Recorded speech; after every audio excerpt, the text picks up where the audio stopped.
Bom, pessoal, na verdade essa é uma palestra sobre como mudar o mundo, que é o livro do Jurgen Apelo. Eu traduzi esse livro em português, tive o prazer de escrever esse livro. Queria conversar rapidinho, tenho 5 minutos para contar um pouquinho para vocês do porquê que é legal esse assunto e a diferença que eu achei que fez para mim depois que eu aprendi sobre isso, né? Então, aí está breve também em português, mas na realidade agora nós já temos a versão em português. A verdade é que assim, a gente quer mudar a nossa empresa, a gente quer mudar os outros, a gente quer estar sempre melhor. E para estar melhor a gente tem que mudar de alguma maneira, né? A gente nunca consegue melhorar se a gente não der boas-vindas às mudanças, se a gente quiser que as coisas continuem igual. Então tem alguém querendo que a organização seja mais ágil, tem alguém querendo que os colegas da mesma equipe estudem mais para que a equipe seja melhor tecnicamente, tem gente querendo que os clientes aceitem trabalhar com Scrum com métodos ágeis. Você com certeza queria mudar alguma coisa no seu time, na sua empresa, na sua casa. Você sempre quer mudar alguma coisa que envolve mudar outras pessoas. No fundo você está perguntando como que eu posso mudar um sistema social complexo, né? Todo esse material, todas essas ideias do Jurgen foram inspirados por outros livros, né? São livros assim, líderes nesse assunto, pessoas que conhecem muito sobre o assunto de gestão de mudança. E aí o Jurgen, juntando tudo isso que ele aprendeu numa vasta pesquisa, ele está lidando com a mudança de uma forma sistêmica. Então quando a gente fala de sistema, tem 4 partes. Tem o sistema como um todo, que é isso aqui, né? Tem também os indivíduos, que são as pessoas, certo? A gente tem o relacionamento entre as pessoas também. E a gente tem o ambiente em que o sistema está inserido. Então na realidade, quando a gente fala de lidar com mudança, a gente tem que lembrar sempre dessas 4 coisas aqui. A gente nunca pode lidar com mudança pensando somente em uma delas. Quando a gente fala de mudança sistêmica, o que geralmente a gente acaba fazendo é usando essas ideias aqui do PDCA. A gente tem que sempre planejar, a gente tem que fazer, tem que checar, tem que agir, né, tem que verificar. A gente está sempre nesse ciclo continuamente. É mais ou menos o que a gente faz na retrospectiva do Scrum. A gente tenta criar alguma coisa que faz a gente pensar no ciclo completo, no ciclo como um todo, e fazer isso continuamente. Mas isso não é tudo que existe, né? Eu vou passar rápido aqui porque eu só quero dar uma ideia rápida para vocês mesmo. E os indivíduos e as pessoas? É aqui que geralmente a gente erra. Por quê? A gente se preocupa muito em comunicar. Pessoal, tem alguém incomodado. A gente está fazendo coisa repetitiva, a gente está fazendo teste manual. A gente está com muito defeito, só com muito bug.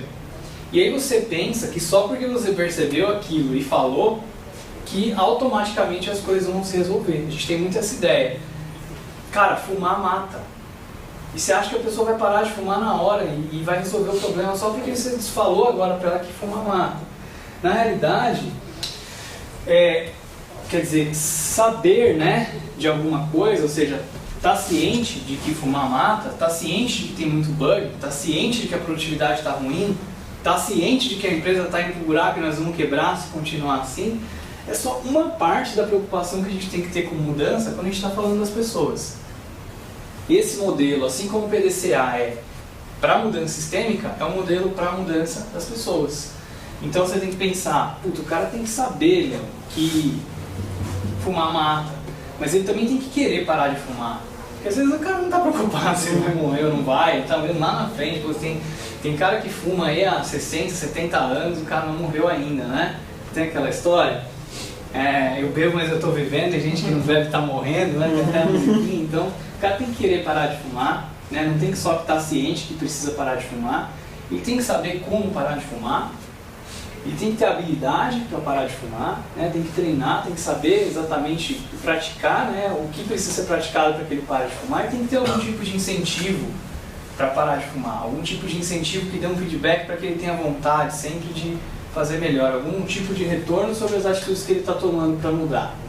Então, pessoal, simplesmente avisar as pessoas de que alguma coisa não está boa e precisa mudar, não vai fazer com que a mudança aconteça. Tá? Essa é a mensagem. Se você lembrar só disso, quando você tiver um problema na sua equipe, já valeu a pena essa conversa que a gente teve. Quando a gente fala da pessoa querer mudar, a gente tem que lembrar que as pessoas se motivam e elas têm desejos pelas coisas, vontade de fazer as coisas, motivação, de formas diferentes. Nem todo mundo se motiva da mesma maneira. Então a gente tem que conhecer as pessoas e saber como fazer com que aquela mudança se torne atraente para aquela pessoa, para aquela pessoa que faz parte da sua equipe, por exemplo.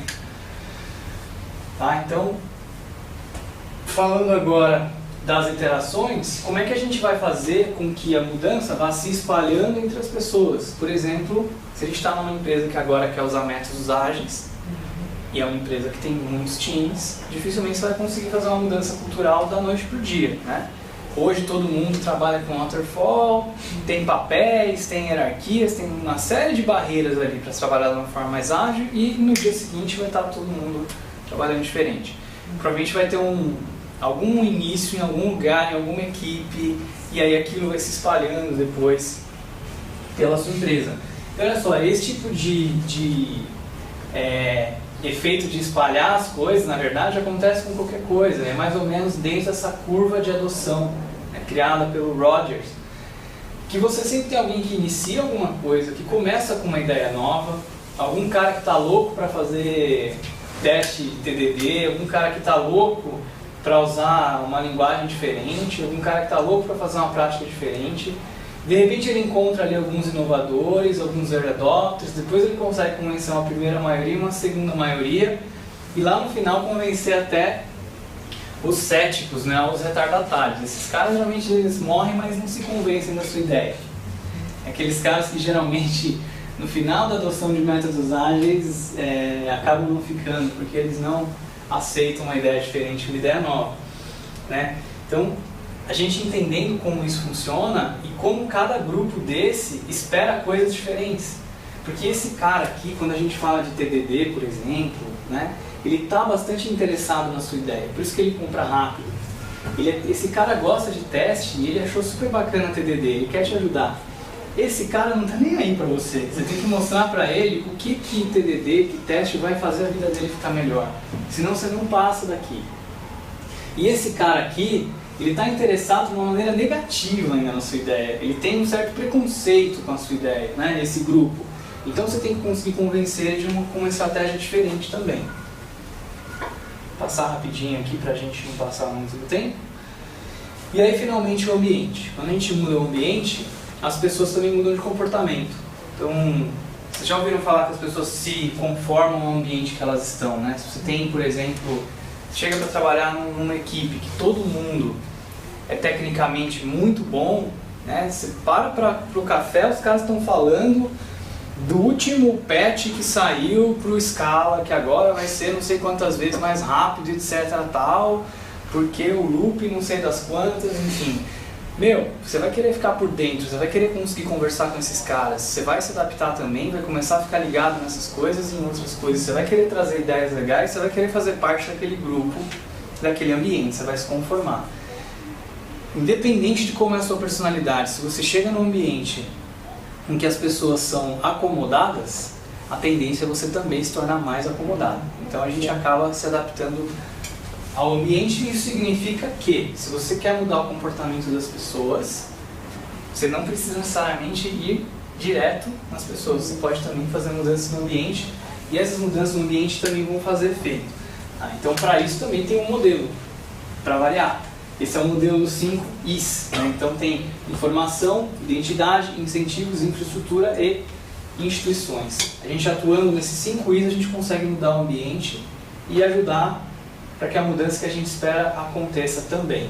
Tá? Então, de maneira bem rápida, aí, não vou entrar nos detalhes como nos outros, a gente consegue fazer uma mudança. Esse último slide, gostaria só de reforçar o seguinte: muitas mudanças que a gente tenta fazer acabam se perdendo porque a gente não aguenta chegar no ponto em que ela começa a ter um efeito positivo na performance. Então, sempre que a gente propõe uma mudança, ou quase sempre, a gente tem a intenção de que essa mudança seja para melhor. Porém, existe um tempo, geralmente, em que a performance vai piorar um pouquinho, né? Tem a questão da curva de aprendizado, tem a questão da adaptação das pessoas também. Então você fala assim, poxa vida, agora eu estou usando Scrum, então agora eu mudei, estou fazendo um projeto aqui em Ruby on Rails, antes eu usava PHP. E aí a performance cai. E aí quando cai você fala, tá vendo? PHP era melhor, vamos voltar para PHP. Nem sempre A questão é que, claro que eu vou dar um exemplo bobo de tecnologia, né, mas vocês terem uma ideia, né? Não que PHP seja melhor que o Ruby, ou o Ruby melhor que PHP, mas a questão é a seguinte, qualquer mudança que você faça, se você não conseguir entender que existe esse ciclo de uma queda de performance para que depois, em algum determinado momento, essa performance melhore por causa da mudança, você corta a mudança antes dela fazer efeito. Você nunca vai conseguir colher os frutos da mudança. É importante entender isso também, tá? Então, para mudar, não basta a gente endereçar apenas de forma sistêmica, a gente tem que pensar no sistema, nas pessoas, nos relacionamentos no ambiente. PDCA não é suficiente. Falar para as pessoas do problema não é suficiente também para a mudança acontecer, para elas agirem. A gente tem que ir além disso, tá? Então, para quem quiser entender melhor como isso funciona, sugiro que leia o livro do Yuri em português. Obrigado, pessoal.